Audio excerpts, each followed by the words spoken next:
siyang ilalagay ko yung sabaw niya. Ang palambot. Sabaw. Tapos yung laman niya mamaya ilalagay. Palalambutin lang natin yung parang malambot na.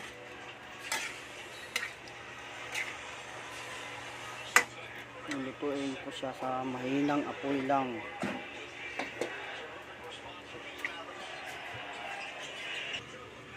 Ito.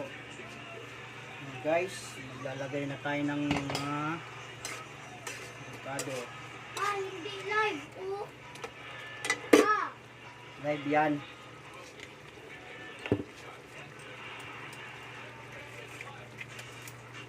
Tomato sauce.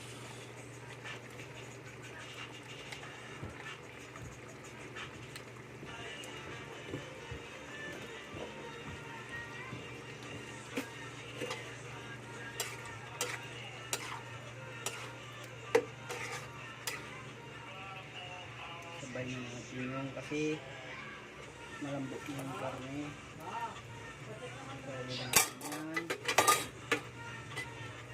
Yan. Tapos luan lang ng mahinang apoy.